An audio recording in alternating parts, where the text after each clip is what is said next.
블레싱 라이프 두 번째 시간입니다. 오늘은 축복의 통로가 되라. 하나님, 우리가 복의 통로가 되어서 복이 흘러가게 해주십시오라는 마음을 가지고 우리 말씀을 함께 묵상하도록 하겠습니다. 이어령 교수가 작고 한지 그렇게 오래되지 않았죠. 우리 이어령 교수 문체부 초대 장관 하셨던 분, 우리나라의 이 문인으로서 아주 중요한 역할을 하시다가 올곧은 분으로 아주 유명했던 그분이 노년기에 예수님을 만나고 예수님을 전하며 살아갔던 그 이어령 교수, 이어령 박사님, 그분이 썼는 책 중에, 그렇게 오래되지 않는 책 중에 참 재미있는 책이 있습니다. 이런 책입니다. 띄워주실래요? 그 시기 뭐 시기입니다. 책 제목이 그 시기 뭐 시기입니다. 이분은 사실 이런 책의 제목을 쓰시는 분은 아닌데 참 독특해요. 그 시기가 뭐죠? 뭐 시기는 뭡니까? 그 어떤 중앙일보에 보니까 그 시기 뭐 시기는 그 호남 사람들이 애매할 때 표현하는 가장 많은 표현이 이 표현이랍니다. 한 50%는 이 표현을 쓴다 그럽니다. 그 시기도 알겠고요. 머시기, 머쓱할 때 쓰는 표현이 뭐 머시기다라고 하는 그 정의는, 사전적 정의는 그런 의미더라고요.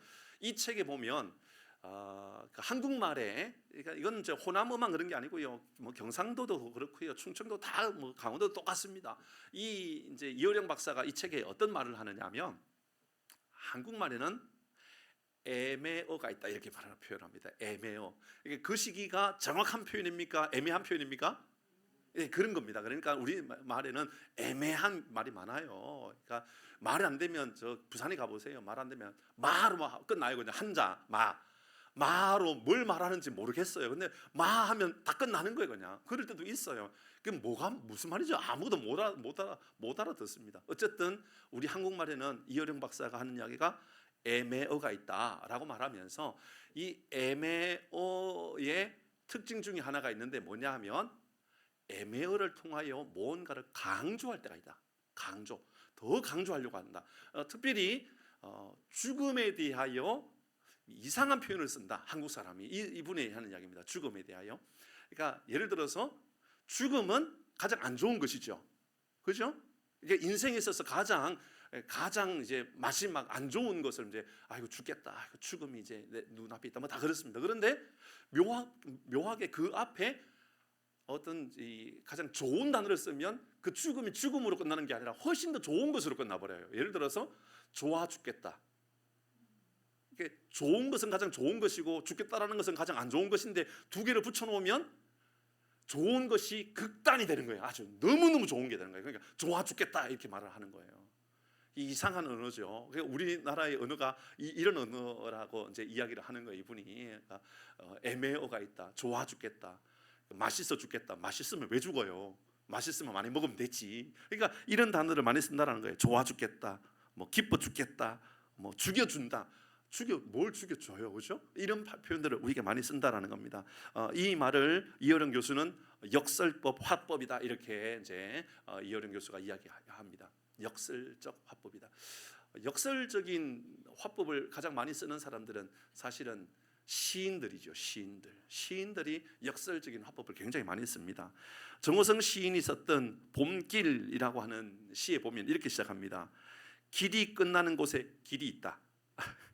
길이 끝나는 곳에 절벽이 있겠죠. 뭐 길이 끝나는 곳에 담이 있겠죠. 그게 아니라 길이 끝나는 곳에 길이 있다 이렇게 표현합니다. 인생의 어두움의 길, 힘든 길, 고난의 길이 끝나고 나면 소망의 길, 희망의 길이 우리 인생에 놓여져 있다. 그러니까 역설적 화법을 이렇게 쓴다라는 거예요. 시인들이. 정호성 시인만 그렇게 쓰는 게 아니고요. 우리나라의 노벨 문학상 후보 1위로 뽑는다 그러면 고은 선생님을 뽑는 이들이 많습니다. 글에는 아주 아름다운 글을 많이 쓰시는 분이죠.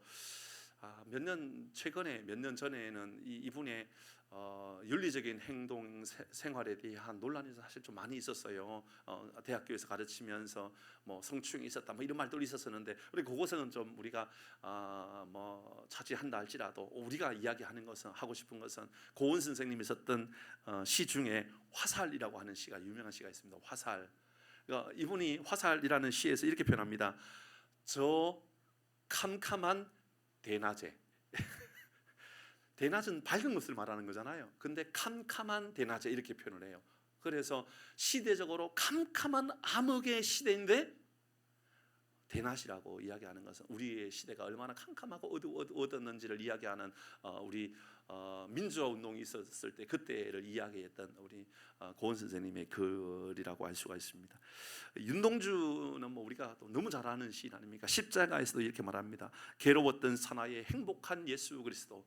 괴로웠던 사나이, 그 다음에 표현하는 게 예수 그리스도가 행복한 예수 그리스도. 십자가가 고난이고 십자가가 너무 고통스러웠지만 그것은 인류의 영혼의 구원, 우리 모두를 구원하기 위하여 가장 행복한 시간이었다. 그런 의미에서 이런 역설적인 화법이 시인들이 가장 많이 쓰고 있다 이제 이야기를 합니다. 김소울의 시에서도 진달래꽃에서도 똑같이 나오죠. 저려 밟고 가시옵소서. 꽃을 저려 밟고 가지는 못하는데 그렇게 밟고 가라고 하는 것은 그의 마음을 담고 있는 뭐 이런 시들이 굉장히 많죠. 근데 성경의 말씀에 보면요, 이런 역설적인 표현을 쓰고 있는 경우가 굉장히 많이 있습니다. 오늘 말씀에 보니까 주라, 주면 끝나는 것으로 생각했는데 하나님께서 더 채워주시겠다 이렇게 말합니다. 주면 채워주시겠다. 이런 이야기들이요, 예를 들어서 약할 때 곧 강함이 된다. 이게 우리가 하나님 앞에 약해지면 하나님 우리를 더 강하게 하신다. 그래서 우리는 하나님 앞에 좀 약할 줄 알아야 된다. 겸손할 줄 알아야 된다. 이런 말을 많이 하죠. 낮아지면 하나님이 높여주신다. 생명을 얻으려 하면 생명을 잃을 것이다. 도리어 하나님 앞에 생명을 버리면 하나님의 생명을 구원해 주시는 것이죠. 무명한 자 같으나 유명한 자요. 이 성경이 이렇게 역설적인 화법으로 훨씬 더 강조하고 있는 이야기들이 굉장히 많이 등장합니다. 주면 어떤 일이 일어납니까? 주면 사라지죠. 주면 마이너스가 됩니다. 주면 줄어듭니다. 주면 이러면 없어집니다. 그런데 성경은 주면 넘치게 된다. 훨씬 더 풍성하게 된다라고 이야기하죠. 히터 꺼도 되죠? 예, 히터가 너무 세게 돌고 있어요. 그냥 꺼주셔도 될 것 같아요. 많이 추운가요? 괜찮죠, 그죠? 예, 꺼도 괜찮을 것 같습니다. 히터를 다 꺼주시길 바랍니다. 예, 주는 것은 분명히 없어지는 것처럼 보이지만 하나님은 주는 것으로 인하여 더 많이 채워주시는 하나님의 은혜에 대하여 이야기하고 있는 것이죠. 그러면 왜 하나님 우리에게 주라고 말하고 있을까요? 여러분 잘 기억해 보시기 바랍니다. 하나님 우리에게 주는 인생이 되라고 하는 이유는 하나님 우리에게 거저 주셨기 때문에 그렇습니다. 구원을 거저 우리에게 주신 것입니다. 구원에는 어떤 공로도 존재하지 않습니다. 하나님께서 우리를 너무너무 사랑하셔서 구원해 주셨습니다. 구원의 은혜를 우리에게 베풀어 주셨습니다. 그래서 우리는 이제 하나님께서 주신 그 구원의 은혜를 흘러보내는 삶을 살아가라고 이야기합니다. 그래서 사도 바울은 내가 빚진 자다, 복음의 빚진 자가 되었다. 내가 헬라인에게나 유대인에게나, 내가 지식인에게나, 내가 야만인에게나, 내가 모든 어떤 사람에게도 나는 다 빚진 자다라고 이야기합니다. 왜 그렇게 말합니까? 구원을 받고 보니까 내가 어떤 노력을 한 것이 하나도 없는 겁니다. 하나님의 은혜로 인하여 구원을 받았던 것이죠. 그래서 거저 받았던 구원이니까 거저 받았던 은혜를 흘러보내는 것이다 라고 말하는 것입니다. 물질도 마찬가지입니다. 하나님께서 내게 거저 채워주셨기 때문에 흘러보내는 것, 이것이 마땅하다라고 이야기하는 겁니다. 두 번째는 하나님께서 왜 우리에게 거저 주라고 이야기하고 있을까요? 거저 주라고 하는 이유는요, 우리에게 부유한, 훨씬 더 부유한 삶을 살아가라고 이야기하는 겁니다. 여러분 그렇습니다. 더 부유하게 살아가는 방법은 더 많이 소유하는 것이 아닙니다. 우리는 더 많이 소유하면 부유할 거라고 생각하지만 사실 그렇지 않습니다. 테시마 유로라고 하는 사람이 썼는, 여러분 몇 번 말씀을 드렸습니다만은 가난해도 부자의 줄에 서라, 제가 아주 20대 때 읽었던 책인데요, 가난해도 부자의 줄에 서라라고 하는 책이 있습니다. 책을 좀 띄워주시죠. 예, 이 책에 보면 이 책에 가난해도 부자의 줄에 서라라고 하는 것은 부자처럼 살아가는 사람이 있고 가난한 사람처럼 살아가는 사람이 있다는 겁니다. 부자처럼 살아가는 사람은 나누고 베풀고 여유로운 삶을 살아가는 사람을 말하는 거고, 여러분 가난한 사람은 언제나 궁핍한 것처럼 살아가는 겁니다. 그런데 알고 보면, 객관적으로 보면 가난한 사람이 훨씬 더 부자인 경우들도 많다라는 겁니다. 실제로는 가난하지 않고 굉장히 부유하다라는 겁니다. 그런데 굉장히 아주 씀씀이나 혹은 생활에는 궁핍한 삶을 살아가는 그런 경우가 많다라는 겁니다. 그래서 이 책의 배경이 됐던 내용은 탈무드의 내용을 담고 있는 거거든요. 이 탈무드의 내용을 담고 이분이 하는 이야기가 그런 겁니다. 우리의 인생은 아무리 가난해도 부자처럼 살아가라, 부유한 사람인 것처럼 살아가면 언젠가 우리의 삶이 부유해진다, 그 이야기를 하고 싶었던 겁니다. 몇 년 전에 뉴스에 보니까 이런 뉴스가 나왔습니다. 서울의 서울역에 노숙자가 있었었는데 그 노숙자가 어느 날 그 객사한 겁니다. 그냥 지하 역사 주변에서 죽어 있었던 겁니다. 그래서 이분은 이제 경찰에 넘겨가지고 신원을 확인하다 보니까 주머니에 통장이 나오더라는 거예요. 통장 안에 보니까 수억의 돈이 통장 안에 돈이 있더라는 거예요. 그 사람은 가난한 사람입니까? 부자입니까? 대답해 보십시오. 수억의 돈이 1, 2억이 아니라는 거예요. 굉장히 많은 수억의 돈이, 지금으로부터 벌써 10여 년 전의 이야기입니다. 그분은 가난한 사람입니까? 부자입니까? 가난한 거죠. 궁핍하게 살고 있지 않습니까? 돈을 많이 가지고 있기 때문에 부유한 게 아니라는 거예요. 가난하게 살아가고 있는 거예요. 노숙자로 살아가고 있는 거예요. 아무리 돈을 많이 가지고 있어도 노숙자로 살아가는 사람은 우리는 부자라고 말하지 않는다라는 거죠. 그 사람은 궁핍한 가난한 삶을 살아간다라는 겁니다. 저는 우리 모든 교우들이 빌려 쓰는 인생이 아니라 베풀고 나누어 줘도 넉넉한 은혜가 있는 삶을 살아가기를 주의 이름으로 축복합니다. 우리 좀 그렇게 살아가십시다. 더 넉넉해졌으면 좋겠습니다. 현대 사회는 빌려 쓰는 것도 실력이라고요? 예, 제가 그 얘기를 하고 있는 게 아닙니다. 사업하는 사람들은 빌려 쓸 수도 있어야 된다 그럽니다. 그게 능력이라 그럽니다. 제가 말씀드리는 것은 그 이야기가 아니라 우리의 삶이 궁핍하여 가지고 우리의 삶이 너무너무 어려워 가지고 힘든 그런 삶을 살아가는 것이 아니라 조그만한 것이 있다 할지라도 콩 하나도 나누어서 먹는다 그런 이야기를 하는데, 진짜 우리에게 아무것도 별로 먹을 것이 없다 할지라도 이웃들과 함께 나누어 먹을 것이 있고 나누어 베풀어 줄 수 있는 그런 성도의 삶을 살면 얼마나 좋을까, 그 이야기를 하고 싶은 겁니다. 지난 화요일 날 우리 목사회 모임이 있었습니다. 노회 목사들만 모이는 목사회 모임이 있었었는데요, 참 마음이 아팠었습니다. 우리 어떤 두 교회의 이제 목사님과 이야기도 나누고 또 그 분 중에 한 분은 또 앞에 나와서 발표도 했었었는데요, 참 너무 마음이 아픈 거예요. 왜냐하면 죄송하지만 그 두 교회는 우리 교회보다 훨씬 더 큰 교회입니다. 한 교회는 우리 교회보다 한 서너 배 더 큰 교회고 한 교회는 우리 교회 한 2배 정도 큰 교회입니다. 그런데 그 교회 하는 이야기가 너무 어려우니까 교회에 다른 교회 지원하는 거 좀 줄여달라고 앞에 나와서 호소를 하더라고요. 참고로 그 교회는요, 빚이 없는 교회입니다. 그 교회는 빚이 없는 교회예요. 그런데 궁핍하다면서 노회에 와가지고 목사들 모임에서 줄여달라고, 남을 도와주는 일을, 다른 교회 개척 교회를 섬기는 일을 줄여달라고 그러더라고요. 사랑하는 교회 여러분, 우리가 줄일 것 있다 그러면 나를 위하여 쓰는 것을 줄이고 나누고 베푸는 일에 대해서는 더 여유롭고 더 풍족한 삶이 우리의 삶이 될 수 있기를 주의 이름으로 축복합니다. 하나님 우리에게 더 좋은 것을 주실 것입니다. 하나님께서 더 넉넉하게 해주실 것입니다. 예, 그렇습니다. 하나님 우리에게 주라라고 하신 이유는 더 부유한 삶을 살아가라, 더 넉넉한 삶을 살아가라고 하는 하나님의 말씀이 아니겠느냐라는 겁니다. 하나님 전에 우리에게 저를 통하여 하나님 말씀을 주셨을 때에 너희가 먹을 것을 주라, 이 말씀을 해주셨습니다. 그러니까 이 말씀을 묵상하는데 오병이어의 사건을 통하여서 너희가 먹을 것을 주라, 하나님 우리가 어렵고 이 힘든 코로나 시대에 우리가 먹을 것을 주는 역할을 하라고 하는군요. 그래서 떡국떡을 만들기도 하고 라면을 만들어서 이런 라면 박스를 만들어서 나누고 베푸는 일들 열심히 하였습니다. 하나님 우리에게 은혜를 베풀어 주셔서 우리 교회 재정적으로 정말 궁핍하지 않고 필요한 것들을 다 채워주시는 하나님을 경험하게 되었습니다. 그리고 올해 가을에 하나님께서 새벽에 말씀을 묵상하는데, 에베소서를 묵상하는데 2장 16절 말씀, 이 말씀을 또 주셨습니다. 같이 한번 읽어볼까요? 전에도 한번 말씀을 드렸지만 이 말씀입니다. 말씀 띄워주시길 바랍니다. 야고보서 2장 16절 같이 읽습니다. 시작. 너희 중에 누구든지 그에게 이르되 평안히 가라, 덥게 하라, 배부르게 하라 하며 그 몸에 쓸 것을 주지 아니하면 무슨 유익이 있으리요? 아멘. 이 말씀이 저에게요 굉장히 부담감으로 다가왔습니다. 평안히 가라, 덥게 하라, 배부르게 하라. 하나님 우리 다른 사람 먹을 것을 주는 걸 하고 있잖아요 라고 했는데, 하나님께서 저에게 더 큰 부담감을 주셨는데, 생각해보니까 더 큰 부담감이 아니라 더 풍요로운 삶을 우리에게 보장해 주겠다라는 약속으로 들려지는 겁니다. 사랑하는 교회 여러분, 하나님께서 우리에게 평안히 가라, 덥게 하라, 배부르게 하라 라고 말씀하시면 우리에게 더 부담감을 주는 말씀이 아니라 더 하나님께서 풍요롭게 해주시는 말씀으로 들려지는 영적인 통찰력이 우리 가운데도 열려지기를 바랍니다. 정말 했으면 좋겠습니다. 그리고 생각해 보니까 가을 겨울에 우리 교회가 정말 좋은 일을 하려고 애를 쓰고 있다라는 생각이 들었어요. 추수감사주의를 맞이하여서 영탄을 나누거나 또 뭐 장학생을 선발해서 나누어 주거나 라면을 나누어서 섬기거나 뭐 이런저런 선교사는 지역에 우리가 옷을 나누어 준다든지 이런 일들 너무너무 좋은 일을 하고 있다라는 생각이 들었습니다. 그런데요, 제가 이 말씀을 묵상하면서 이런 생각이 들었어요.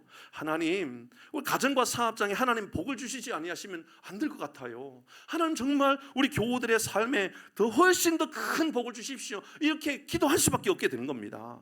그냥 우리의 삶에 돈이 아무 이유 없이 생기는 것이 아니지 않습니까? 여러분 한 푼 한 푼 모아서 드려지는 예물 아닙니까? 여러분 직장 다니는 분들은 잘 아시죠? 여러분 한 푼의 돈도 얼마나 소중하게 여깁니까? 사업을 위하여 돈을 이렇게도 쓰고 저렇게 쓰지만 어떤 분들을 보면 자기 자신을 위해서는요 굉장히 궁핍한 사람들도 많아요. 가족을 위해서도 더 궁핍합니다. 직장의 직원들에게는 혹은 또 같이 사업하는 사람에게는 조금 더 챙겨주려고 애를 쓰지만 실제로 내 삶에는 조금 더 가난하게 살려고 애를 쓰는 사람들 얼마나 많습니까? 그런데 그분들이 예물을 드립니다. 헌금을 드립니다. 그러니 제 마음 안에는요 이렇게 기도할 수밖에 없습니다. 하나님, 흔들어 넘치도록 채워주십시오. 하나님께서 주시는 은혜가 넘쳐나야 되겠습니다. 한 분 한 분 부유한 그리스도인의 삶을 살아갈 수 있도록 은혜를 주십시오. 이것이 바로 여러분의 삶이 될 수 있기를 주의 이름으로 축복합니다. 그런데 오늘 말씀을 다시 한 번 더 잘 살펴보십시다. 오늘 성경이 주라라고 했는데 이 말씀 안에는 우리가 숨겨져 있는 이야기들이 있어요. 이 말씀에서는 참 드러나지 않는 이야기가 있단 말입니다. 38절 말씀을 보겠습니다. 같이 읽습니다. 시작. 주라 그리하면 너희에게 줄 것이니 곧 후이 되어 누르고 흔들어 넘치도록 하여 너희가 헤아리는 그 헤아림으로 너희도 헤아림을 도로 받을 것이다. 아멘. 그럼 주라 그러면 너희에게 줄 것이다. 후이 되어 누르고 흔들도록 넘치도록 하여 너희에게 안겨줄 것이다. 너희가 헤아리는 그 헤아림으로 너희도 헤아림을 도로 받을 것이다. 심는 대로 거둘 것이다. 마지막 이야기 그 얘기입니다. 여기에 보이진 않지만 중요한 것들이 있습니다. 여러분 보이지 않는 게 뭘까요? 첫 번째, 누구에게가 없습니다. 없죠, 그죠? 누구에게 주라는 겁니까? 없습니다. 누구에게 없습니다. 또 없는 게 있죠. 얼마만큼도 없습니다. 얼마만큼 주라는 겁니까? 하나님 우리가 줄 수 있는 건 어디까지입니까? 누구에게 주라는 겁니까? 여러분 우리는 누군가에게 주면 우리에게 좀 친절하게 베풀고 우리 이웃들 우리 가운데 그래도 좀 우리를 좀 가까이 대하고 우리에게 좀 선하게 대하는 그 사람들, 그렇지만 그 사람 볼 때에 가난하게 살아가는 사람들, 그 사람에게 나누고 주고 싶을 때가 있지 않습니까? 우리 교회에 악하게 행동하고 우리의 교회를 힘들게 하는 사람에게 우리가 긍휼을 베풀고 우리가 사랑을 베풀고 싶은 마음이 들까요? 쉽지 않을 겁니다. 그런데 이 38절에 주라라고 하는 이 말씀 앞부분에 있는 내용들을 살펴볼 필요가 있습니다. 이 내용의 배경이 되었던 누가복음 이 말씀에 오늘 이 본문에 누가복음 6장 27절부터 이 말씀이 쭉 이어가는데요. 27절 말씀을 보면 이렇게 말합니다. 자, 누구에게 주라는 겁니까? 27절 같이 읽어봅니다. 시작. 너희 원수를 사랑하며 너희를 미워하는 자를 선대하며. 누구에게요? 원수에게. 누구에게요? 너희를 미워하는 자에게. 28절도 읽어봅니다. 시작. 너희를 저주하는 자를 위하여 축복하며 너희를 모욕하는 자를 위하여 기도하고. 누구에게 하라고요? 저주하는 자를 위하여, 모욕하는 자를 위하여, 우리에게 원수같이 지내는 이들을 위하여 주라라고 하는 말을 사용하고 있다는 겁니다. 그 다음입니다. 계속 읽어볼까요? 29절입니다. 29절 시작. 너희 이 뺨을 치는 자에게 저 뺨도 돌려대며 내 겉옷을 빼앗는 자에게 속옷도 거절하지 말라. 누구에게 하라는 겁니까? 뺨을 치는 자에게, 겉옷을 빼앗는 자에게. 이러면 이것은 한마디로 원수를 말하는 겁니다. 그에게 우리가 사랑을 베풀라고 이야기하는 겁니다. 그에게 주라고 이야기하고 있습니다. 하나님 이거 어떻게 합니까? 이거 우리가 어떻게 줄 수 있습니까? 라고 말할 수 있는 그 사람에게 하라고 이야기하고 있습니다. 35절도 읽어볼까요? 35절입니다. 시작. 오직 너희는 원수를 사랑하고 선대하며 아무것도 바라지 말고 구워주라. 그리하면 너희 상이 클 것이요 또 지극히 높으신 이의 아들이 되리니 그는 은혜를 모르는 자와 악한 자에게도 인자하시니라. 여러분 그렇습니다. 아무것도 바라지 말고 주라고 이야기하고 있습니다. 어떤 것도 바라지 말고 그냥 주라고 이야기하고 있습니다. 돌려받지 못해도 그거 주라라고 이야기하고 있는 말씀이죠. 36절의 말씀입니다. 왜 그렇게 해야 됩니까? 36절 시작. 너희 아버지의 자비로우심 같이 너희도 자비로운 자가 되라. 예수님께서 우리에게 자비로우신 분이시기 때문에 우리도 자비롭게 행동하고 살아가라. 우리가 그 사랑받았으니까 그 사랑을 행하고 살아가면 되는 것이다 라고 말하고 있지요. 그리고 38절 이 말씀을 한 겁니다. 주라 그리하면 너희에게 줄 것이니 후이되어 누르고 흔들어 넘치도록 하여 너희에게 안겨주리라. 너희 헤아리는 그 헤아림으로 너희도 헤아림을 도로 받을 것이다. 그렇습니다. 누구에게 주라고요? 주기 싫은 사람에게 주라는 겁니다. 여러분 주기 싫은 사람 있습니까? 없습니까? 있죠. 그게 여러분의 가족이 되지 않기를 바랍니다. 여러분의 형제가 되지 않기를 바라고, 여러분의 자녀가 되지 않기를 바라고, 여러분 함께하는 직장의 동료가 되지 않기를 바랍니다. 얼마나 밉고 얼마나 답답하고 얼마나 힘든지 여러분 참 속이 상하고 그런 사람 있지 않겠습니까? 그런데 성경은 오늘 우리에게 원수를 사랑하고 미워하는 자를 선대하고 저주하는 자를 축복하고 모욕하는 자를 위해 기도하고 뺨을 때는 자에게 이 뺨도 내밀고 겉옷을 빼앗는 자에게는 속옷도 주고 그들은 나의 원수인데 원수에게 이런 선대하는 마음을 가지라고 이야기하고 있습니다. 왜요? 36절의 말씀을 보니까 너희 아버지의 자비로우심 같이. 우리 주님 우리에게 그렇게 자비를 베풀어 주셨으니까. 자비가 뭡니까? 사랑을 받을 만한 자격이 있거나 조건이 있는 것이 아님에도 불구하고 우리를 긍휼히 여겨주셨기 때문에 우리도 그렇게 하는 것이지요. 얼마나 하라고요? 29절입니다. 29절에 우리가 얼만큼 해야 됩니까? 이 뺨을 치는 자에게 저 뺨도, 하나님 우리에게 우리의 원수같이 지내는 사람에게 여러분 우리에게 무언가 요구하면 그것보다도 더 많이 줄 수 있는 사람이 되라고, 겉옷을 빼앗으면 속옷까지 줄 수 있는 사람이 되라고 이야기합니다.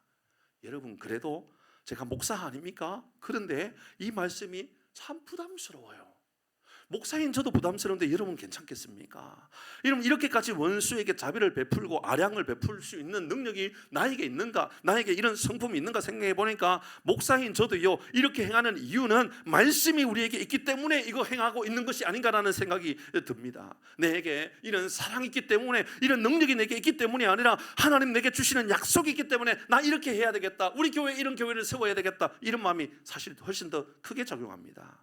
이는요 하나님은 우리 믿는 사람들에게 훨씬 더 풍요로운 삶을 보장하기 위한 하나님의 방법이라는 겁니다. 우리를 향하신 하나님 아버지의 마음은 풍성함입니다. 우리가 더 풍성한 삶을 살기를 원하십니다. 그래서 더 넉넉한 삶을 살기 위하여 그렇게 하라는 겁니다. 요한복음 10장 10절의 말씀을 보면 우리 하나님 우리에게요 이런 삶을 원하십니다. 시작. 내가 온 것은 양으로 생명을 얻게 하고 더 풍성히 얻게 하려는 것이다. 하나님 우리의 삶은요 궁핍한 삶이 아니고요 더 풍요로운 삶, 넉넉한 삶을 기대하십니다. 이것을 우리에게 원하십니다. 로마서 8장 32절에 바울은 이렇게 이야기합니다. 시작. 자기 아들을 아끼지 아니하시고 우리 모든 사람을 위하여 내주시니가 어찌 그 아들과 함께 모든 것을 우리에게 주시지 아니하시겠느냐. 그렇습니다. 우리 하나님은요 예수는 우리에게 주시는 것처럼 훨씬 더 좋은 것을 우리에게 주시고자 하시는 분입니다. 아버지를 떠났던 탕자, 그가 돌아왔을 때 아버지는 그 아들을 위하여 송아지를 잡습니다. 그 아들은 원수 같았습니다. 살아계신 아버지였음에도 불구하고 내게 물려줄 유산을 달라고 이야기합니다. 이런 배양망덕한 인간이 어디 있습니까? 아버지가 아직도 현역에 있고 아직도 살아있고 아직도 일터에서 일할 수 있는데 아버지를 향하여서 내게 줄 유산을 지금 내놓으라고 이야기합니다. 아버지는 그에게 유산을 줍니다. 그 유산을 가지고 이국 땅 다른 나라 땅에 가가지고 여러분 흥청망청 살아가면서 낭비하고 살아갑니다. 술집에서 혹은 또 몸을 파는 사람들과 만나서 다 써버립니다. 그리고 완전히 거지가 되어서 이제는 지음 열매, 여러분 이 이스라엘 사람들이 먹지 않는 돼지 음식으로 여겼던 이 지음나무 열매, 그것 빼앗아 먹기 위하여 애썼던 그 아들이 집으로 돌아왔을 때 아버지는 그에게 책망하는 것이 아니라 송아지를 잡습니다. 풍성한 잔치를 베풀어 줍니다. 수많은 사람들을 모아놓고 이웃들을 모아놓고 잔치를 베풀어 줍니다. 이것이 하나님 아버지의 우리를 향한 마음입니다. 하나님은 우리가 송아지를 잡아도 될 만큼 풍족한 삶, 넉넉한 삶에 대한 이런 우리를 향한 그런 마음이 있다, 그 말을 하고 있지요. 사랑하는 교회 여러분, 여러분 마음이 호수와 같고 저수어지와 같아서 넘쳐나는 은혜의 삶을 좀 살았으면 좋겠어요. 여러분, 우리 교회가 그런 교회가 되고 여러분의 삶이 그런 성도의 삶이 되었으면 좋겠습니다. 여러분의 가정에서, 이웃에서 무엇인가 여러분에게 하나 갖다 주기 전에 여러분 더 많은 것을 갖다 줄 수 있는 그 넉넉한 사람 말이죠. 여러분, 혹시 여러분 집에서 뭘 하나 튀김을 한다든지 뭘 하나 굽게 된다든지 고구마를 하나 뭐 굽는다, 그러면 여러분만 먹지 마시고 여러분 이웃들에게 나누어 줄 수 있는 그런 삶을 살아가는 겁니다. 어떨 때는요, 저 아파트에 이제 집에 이렇게 쭉 올라가다 보면 엘리베이터에서 이렇게 올라가다 보면 맛있는 냄새가 막 날 때가 있어요. 근데 제 마음 안에 이런 마음이 들어요. 야, 이 아파트에 올라갈 때 이 맛있는 냄새가 우리 집을 통하여 흘러가게 된다면 다른 집에 이 맛있는 것을 함께 나눌 수 있으면 얼마나 좋을까. 사랑하는 교회 여러분, 흘러보내는 은혜가 여러분에게 있어서 저수지와 같은 삶을 살아갈 수 있기를 바랍니다. 그래서 삶을 좀 살아가십시다. 그렇게 축복의 통로가 살아가면 하나님 어떤 역사를 우리에게 허락해 주십니까? 잘 보십시다. 하나님 우리에게 주시는 복, 축복의 삶은, 축복의 통로의 삶은 이런 겁니다. 오늘 본문 읽었던 그 말씀입니다. 자, 축복의 통로가 되었을 때 우리는 어떤 삶을 살게 됩니까? 오늘 본문 38절입니다. 다시 한번 더 38절로 돌아갑니다. 시작. 주라 그리하면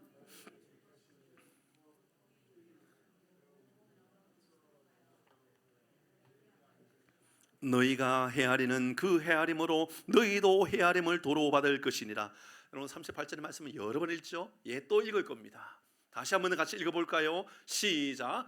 주라 그리하면 너희에게 줄 것이니 곧 후이되어 누르고 흔들어 넘치도록 하여 됐습니다. 여기까지입니다. 자, 하나님 우리에게 주시는 복은 어떻게 주시느냐 보니까 후이 주신다 그럽니다. 조금 주시는 것이 아니라 후이 주십니다. 후이 주시는데 제일 먼저 어떻게 주시느냐 하면 누르고 주십니다. 뭐가 생각나죠? 곡식통이 생각나지 않습니까? 곡식통, 그죠? 곡식을 담고 곡식을 담았는 곳에 조금 더 채우는 방법이 뭡니까? 누르는 겁니다. 누르는 거. 눌러도 잘 안 눌러질 때는 어떻게 해야 되죠? 흔드는 겁니다. 그러니까 그대로 써 있습니다. 누르고 그 다음에 하는 게요, 흔드는 겁니다. 흔들면 공간이 또 생기는 겁니다. 그죠? 더 내려갑니다. 거기에 또 붓습니다. 또 부었을 때 나타나는 현상은 넘치는 겁니다. 그러니까 후이되어 다음에 나오는 누르고 흔들어 넘치도록은 곡식을 담는 통을 생각하면 됩니다. 이렇게 주시겠다라는 겁니다. 어떻게 해요? 빈틈이 없을 만큼 주시겠다라는 겁니다. 하나님께서 여러분의 삶에, 우리의 삶에 모든 영역에 빈틈 없는 하나님의 복이 임하기를 바랍니다. 축복의 통로가 된다는 건 그런 것을 의미합니다. 하나님 건강에도 은혜를 주시고, 사업장에도 은혜를 주시고, 자녀들에게도 은혜를 주시고, 나의 말에도 은혜를 주시고, 내 감정에도 은혜를 주시고, 나의 행동에도 은혜를 주시고, 내 자녀에게도 은혜를 주시고, 내 아내에게도, 내 남편에도 복을 주시고. 여러분, 남편과 아내와 관계가 안 좋습니까? 이런 해결은 뭡니까? 가장 좋은 해결책은요, 좋은 관계가 해결되어지는 건 아닙니까? 좋은 믿음의 삶으로, 은혜로 넘치는 삶으로 돌아가는 것 아닙니까? 그래서 우리에게 성경은 누르고 흔들어 넘치도록 모든 영역, 빈틈 없는 곳에 다 하나님께서 복을 주시겠다라고 말씀하신 이후에 그 다음에 또 중요한 단어가 나옵니다. 이 말씀을 읽고 나서 막 너무 감격스러웠습니다. 하나님께서 또 하나 나에게 귀한 것을 알려주셨군요. 이런 마음이 들었던 게 있습니다. 그 다음에 나오는 게 안겨주겠다라는 겁니다. 복을 쫓아간다라는 겁니까? 복을 우리에게 안겨주시겠다라는 겁니까? 여러분, 우리는 복을 쫓아가는 사람이 아니라 하나님께서 주시는 복을 안겨받는 사람이 되기를 바랍니다. 하나님의 복을 주시고 싶은 사람, 하나님께서 복을 채워주시고 싶은 사람이 여러분이 되었으면 좋겠다, 그 말입니다. 어떤 사람은요, 복을 쫓아가는 사람이 있습니다. 평생 복을 쫓아가는 거예요. 어디에 내 인생에 파랑새가 있을까? 파랑새를 쫓아서 열심히 살아갑니다. 그런데 돌아오니까 그 집에 있어요. 그냥 내 삶에 있는 거예요. 내 마음 안에 있는 거예요. 여러분, 안겨주시겠다 그 말은 하나님께서 우리에게 가져다 주시겠다라는 겁니다. 가져다 주시겠다. 여러분, 복을 쫓지 마시고 하나님께서 주시는 복을 누리는 은혜가 있기를 바랍니다. 이게요, 축복의 통로의 삶의 가장 멋있는 장면인 것 같아요. 여러분, 누르고 흔들어 넘치도록 또 복이지만 그 다음에 안겨주시는 삶을 사는 것, 내가 쫓아가는 것이 아니라. 여러분, 우리 얼마나 노력합니까? 하나님 이거 주십시오, 아파트 주셔야 되겠습니다. 막 쫓아갑니다. 하나님 더 좋은 사업장 주십시오. 막 쫓아갑니다. 하나님께서 그렇게 쫓아가지 않아도 하나님께서 채워주시는 복이 있기를 주의 이름으로 축복합니다. 이 얼마나 하나님 우리를 얼마나 사랑하시는지를 그대로 이야기하고 있습니다. 아브라함이 복을 쫓았습니까? 하나님을 쫓았습니까? 아브라함이요, 여러분 조카 롯과 함께 이 광야의 생활을 하면서 먼 갈대오를 떠나서 그렇게 삶을 살아갈 때에 부유하여서 너무 많은 것이 이제 하나님께서 공급해 주셔서 그 조카 롯의 종들하고 아브라함의 종들이 막 싸움이 일어났잖아요. 그러니까 아브라함이 조카한테 하는 이야기가 네가 가고 싶은 대로 가라. 네가 우하면 내가 좌하고 내가 좌하면 네가 좌하면 내가 우할 테니까 가고 싶은 대로 가라. 그렇게 이야기하지 않습니까? 그러니까는 조카 롯이 선택한 것이 무엇이었죠? 소돔과 고모라 땅이 맞지만 정확하게 말하면 물이 넉넉한 곳이었습니다. 땅이 넓은 곳이었습니다. 사람은 다 그렇게 산다니까요. 그건 피할 수 없는 겁니다. 여러분 장사하려 그러면 사람이 많은 곳에 가서 사업을 해야 됩니다. 뭐 간혹은 어떤 사람은 식당을 여는데 저 산 깊은 곳에 가서 식당을 열더라고요. 그건 아주 독특한 케이스를 말하는 거고요. 그런 독특한 케이스를 말하는 것이 아니라 일반적인 케이스를 생각해 보십시다. 여러분 사람이 많은 곳에 가서 사업해야 되지 않습니까? 어떤 사람은 몫이 좋아야 된다 이런 이야기 합니다. 몫이 좋은 곳에 가서 사업해야 된다, 장사해야 된다 맞거든요. 필요한 사업을 해야 되거든요. 그런데 말이죠, 아브라함은 조카 롯은 물이 많은 곳, 땅이 넓은 곳, 목초지 그곳에 가서 살았습니다. 그곳을 갔습니다. 아브라함은 어디 갔습니까? 하나님께서 가라는 곳에 가겠습니다. 그랬다니까요. 하나님께서 가라는 곳에 가겠습니다. 물이 많은 곳이 아니라 하나님께서 가라는 곳. 여러분 그것이 어떤 삶입니까? 여러분 하나님께서 안겨주시는, 하나님께서 복을 안겨주시는 삶을 살겠다라고 결단했던 아브라함의 모습을 보게 된다 그 말입니다. 아브라함만 그럽니까? 이삭도 그렇습니다. 가문은 해에 농사했는데 100배의 결실을 얻었습니다. 왜요? 하나님께서 안 될 것처럼 보이고 어려울 것처럼 보이는데 하나님 안겨주신 것입니다. 요셉도 그렇습니다. 요셉이 형들에게 팔려가가지고 여러분 애굽의 종이 되었지만 하나님께서 그곳에서 종으로 살게 하신 것이 아니라 총리가 되게 하십니다. 여러분 복을 안겨주신 것이지요. 여러분 그가 총리가 되기 위하여 몸부림쳤습니까? 아니잖아요. 그가 총리가 되려고 목숨을 걸었습니까? 아닙니다. 총리가 되려고 애를 쓴 것이 아니라 하나님의 뜻하신 바와 하나님의 인도하심을 따라서 살아가려고 애를 썼더니 하나님을 따라갔더니 복이 안겨진 것이죠. 여러분 복이 여러분의 삶에도, 여러분 가정에도, 우리 교회에도 복이 안겨지는 교회가 되기를 바랍니다. 복이 안겨졌으면 좋겠어요. 복을 따라가는 사람들, 그렇게 살아가다가 얼마나 많은 사람들이 넘어집니까? 자, 그러면 어떻게 축복의 통로의 삶을 살 수 있을까? 그 이야기입니다. 축복의 통로가 되는 방법이 뭘까? 어떻게 하면, 오늘 성경은 주라고 했는데 주라 그러면 너 하나님께서 부어주시겠다 이렇게 말씀하셨는데 축복의 통로가 되는 삶의 방법이 뭘까입니다. 지난주에 우리는 창세기 12장의 말씀을 통하여 아브라함의 부르심에 대하여 묵상했지요. 그가 갈대아우를 떠났습니다. 그리고 하나님 따라가는 삶을 살아갔지요. 그에게 두 가지 아주 중요한 복에 대한 이야기합니다. 하나는 네가 복이다, 네가 복이다. 너 복 받는 사람이다가 아니라 네가 복이다. 두 번째는 네가 복의 통로가 된다. 너를 저주하는 사람 저주가 임하고 너를 축복하는 사람 너 축복이 임한다. 너는 복의 통로가 된다. 이야기를 했거든요. 그런데 그 원인에 대하여 제가 마지막에 말씀을 드렸죠. 어떻게 하여서 그가 복이 되고 복의 통로가 되었던 원인이 어디 있었는가? 이 말씀을 드리면서 창세기 12장 8절 읽었습니다. 다시 한번 읽어볼까요? 이 말씀이었죠. 시작. 거기서 베델 동쪽 산으로 옮겨 장막을 치니 서쪽은 베델이요 동쪽은 아이라. 그가 그곳에서 여호와께 제단을 쌓고 여호와의 이름을 부르더니 뭐 했다고요?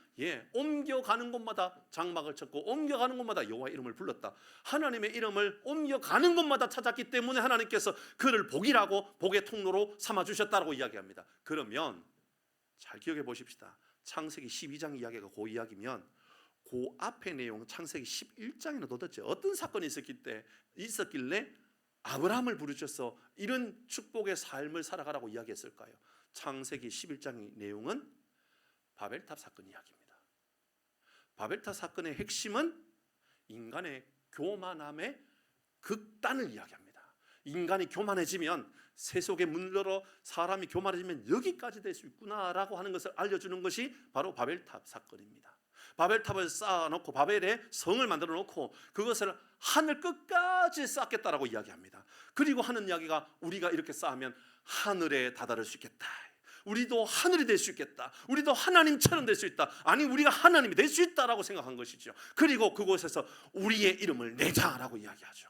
같이 읽어볼까요? 창세기 11장 4절입니다. 같이 읽습니다. 시작. 또 말하되 자 성읍과 탑을 건설하여 그 탑 꼭대기를 하늘에 닿게 하여 우리의 이름을 내고 온 지면에 흩어짐을 면하자 하였더라. 무슨 말입니까?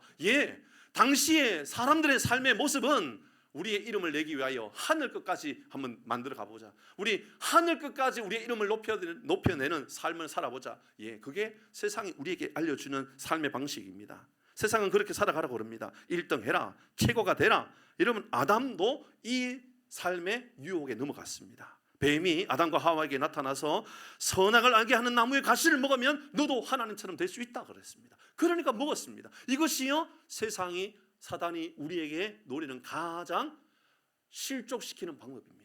하나님을 떠나게 만드는 방법입니다. 나를 사랑하고 내 이름을 드러내고 내가 최고 높은 경지에 올라라 하나님처럼 되는 삶을 살아가는 것, 이것이 인생의 목적인 것처럼 세상이 우리에게 알려줍니다. 그때 아브라함을 부르셔서 아브라함을 통하여 그게 아니라 우리의 삶의 복이 되는 방법은 장막을 옮겨가는 곳마다 여호와의 이름을 부르는 것이다라고 이야기한 것이죠. 축복의 통로가 되는 것은 여러분 축복 자체를 쫓아가는 것이 아니라 더 위대한 것을 쫓아가는 것이 아니라 내 이름을 드러내기 위하여 몸부림치는 것이 아니라 말씀을 쫓아가고 은혜를 쫓아가는 삶을 살아가면 하나님께서 우리에게 복의 통로를 만들어 주시겠다라는 것이죠. 사랑하는 교회 여러분 꼭 기억하십시오. 바벨탑은 결국 무너지고 말 성입니다. 말씀은 절대로 무너지지 않습니다. 로마서 12장 2절입니다. 같이 읽어볼까요? 시작. 너희는 이 세대를 본받지 말고 오직 마음을 새롭게 함으로 변화를 받아 하나님의 선하시고 기뻐하시고 온전한 뜻이 무엇인지 분별하도록 하라. 아멘. 사랑하는 교회 여러분, 이 세대를 본받지 말라라고 마음을 새롭게 하라고 이야기합니다. 이게 뭐지요? 거룩한 삶을 말합니다. 순결한 삶을 말합니다. 예수 그리스도의 십자가로 말미암아 내가 새롭게 된 삶을 살아가라고 이야기합니다. 이 세대를 본받지 말라라고 하는 것은 이 세상의 방식이 아니라 하나님의 말씀의 방식이 우리 그리스도인에게 있다 그 말입니다. 말씀의 방식대로 살아가 보라고 이야기하는 겁니다. 그게 뭐라고요? 세대를 본받지 않고 마음을 새롭게 하는 것, 거룩한 삶을 살아가는 것, 순결한 삶을 살아가는 것이지요. 여러분, 통로는 막혀 있으면 안 됩니다. 맞죠? 그죠? 통로는 열려 있어야지 통하는 겁니다. 막혀 있으면, 닫혀 있으면 어떤 것도 지나갈 수가 없습니다. 뚫어내야 됩니다. 여러분, 하나님의 은혜가 우리에게 열려져 있어야 되는 거예요. 거룩과 순결의 삶을 살아가는 것은 하나님과 나와의 관계에 통로가 열려 있어야 우리의 삶의 축복의 통로도 함께 열린다 그 말입니다. 그러니까 먼저는 세상의 문이 열려지기 위하여, 복의 문이 열려지기 위하여 노력하지 말고 먼저 우리가 해야 되는 것은 하나님과 나와의 관계 문이 열려지기 위하여 이 세대를 본받지 말고 마음을 새롭게 하여 변화를 받아 하나님의 선하시고 기뻐하시는 뜻을 분별할 줄 아는 능력을 가지고 살아가면 하나님과 나와의 축복의 문이 열리는 줄 믿으시길 바랍니다. 찬양 인도하시는 집사님도 축복의 통로입니다. 왜요? 집사님만 축복의 통로가 아니고 우리 모두는 축복의 통로입니다. 집사님 앞에서 축복의 통로가 되어서 찬양할 때는 하나님 앞에 일주일 동안 기도하면서 찬양을 매 시간마다 부르면서 준비하셔야 됩니다. 하나님, 내가 앞에서 10분 찬양하는데 10분의 성령의 역사와 기적과 은혜가 충만케 하여 주옵소서, 하늘의 문이 열리는 찬양이 되게 하여 주옵소서 라는 마음을 가지고 찬양의 시간이 되시길 바랍니다. 반주자도 똑같습니다. 축복의 통로입니다. 당연히 설교하는 저도 축복의 통로이어야 합니다. 저도 말씀을 준비하기 위하여 싸워야 됩니다. 실험을 해야 되는 겁니다. 목숨을 걸고 실험해야 됩니다. 다른 어떤 것 가지고 실험하는 것이 아니라 말씀을 가지고 실험해야 되는 겁니다. 말씀을 더 많이 읽고 더 묵상하고 결국 하나님께서 우리의 삶을 어떻게 원하시는지를 깨닫기 위하여 통찰력을 가지고 하나님 내게 주시는 메시지를 귀 기울여 듣기 위하여 목숨을 거는 것이죠. 그리고 그때 비로소 목사도 축복의 통로가 되어서 말씀을 전하는 자가 되는 것이죠. 그렇지 않으면 결국은 다쳐버릴 겁니다. 맞죠? 그죠? 다칩니다. 말씀을 전하는데 말씀을 전하는 건지 세상을 전하는 건지 이런 일들이 생기는 것이죠. 뿐만이겠습니까? 다른 것도 마찬가지입니다. 여러분, 목장의 리더도 축복의 통로입니다. 여러분이 하나님과의 관계가 닫혀 있으면 목장원들이 좋을 수가 없습니다. 교사들 이곳에는 없지만 일부 시간에 똑같은 이야기했습니다. 교사들도 축복의 통로입니다. 그분이 막혀 있으면 다 막혀 있는 겁니다. 아이들도 다 막혀 있는 겁니다. 저는 주일날 차량을 운행하는 운전으로 봉사하시는 여러분도 축복의 통로가 되기를 바랍니다. 기도하면서 하나님 은혜를 구하면서 운전해 주십시오. 하나님의 축복의 통로의 삶을 살아가려고 애를 쓰는 것이지요. 식당도 마찬가지입니다. 일부 시간에 그 말씀을 드렸습니다. 밥을 준비하시는 권사님, 밥을 준비하시는 목장 리더와 목장의 가족 여러분 부탁드립니다. 축복의 통로가 되어서 밥을 준비해 주십시오. 음식을 준비하지 말고 하늘의 문이 열려지는 축복의 마음을 가지고 음식을 준비해 주셔서 하늘과 하나님과 나와의 관계가 문이 열려 있으므로 그 마음을 가지고 성도들과 함께 식사를 나누면 절대로 음식을 준비하면서 밥그릇 깨지는 소리는 들리지 않을 겁니다. 아멘. 집에서도 마찬가지입니다. 엄마와 아빠의 관계와 자녀와의 관계가 축복의 문이 하나님과의 축복의 문이 열려져서 마음에 활짝 열려 있으면 밥그릇 깨지는 소리가 들리지 않을 겁니다. 축복의 통로의 방법은 하나님과 나와의 관계 문이 열려지는 것. 이 세대를 본받지 말고 오직 마음을 새롭게 함으로 변화를 받아 하나님의 선하시고 기뻐하시는 뜻이 무엇인지 분별하는 것이지요. 창세기 11장에 바벨탑 사건을 쌓는 것이 아니라 12장에 아브라함이 가는 곳마다 여호와의 이름을 불렀던 것처럼 하나님과의 관계의 문이 열리면 인생의 문도 열린다라는 것이죠. 이 축복의 문이 여러분에게도 열려지기를 바랍니다. 통로 그러니까 파이프가 생각나지 않습니까? 여러분 철 파이프 생각해 볼까요? 철 파이프 관리하지 않습니다. 그 안에 별로 좋지 않은 게 흘러갑니다. 그러면 나중에 그 철 파이프 안에 녹이 있을지도 모릅니다. 옛날에는 기술이 없어서 옛날 수도에는 녹물이 막 나오고 그랬잖아요. 요즘은 그런 일이 거의 없지만 녹물이 막 나옵니다. 그러면 원저수지에서 아무리 깨끗한 물을 보내보십시오. 파이프에서 지나가는데 녹물이 흘러가는데 내가 썩어 있으면 흘러가는 것이 다 녹물이 되는 겁니다. 내가 먹는 것, 다른 사람이 먹는 것은 독약이 되는 겁니다. 음식을 먹는 것이 아니라 복을 먹는 것이 아니라 독을 먹게 되는 것이지요. 말씀을 마무리합니다. 오늘 말씀은 우리에게 축복의 통로가 되라고 말씀합니다. 이유가 어디 있느냐? 거저 받았으니 거저 주라. 풍성한 삶을 살아가기를 원하시기 때문에 그렇습니다. 그러면 누구에게 하라? 나를 미워하고 나를 힘들게 하고 나의 원수 같은 사람이랄지라도 그 일을 해봐라. 그럼 하나님은 어떤 복을 주십니까? 흔들어 넘치도록 주시는데 안겨주신다 그럽니다. 어떻게 축복의 통로가 된다고요? 하늘의 문이 열리는 겁니다. 하나님과 나와의 관계가 문이 열려져서 우리의 삶에도 열려지는 이 복된 삶을 살아가는 우리 모든 교들 되기를 주의 이름으로 축복합니다. 아멘. 우리 함께 찬양하십시다. 낮엔 해처럼 밤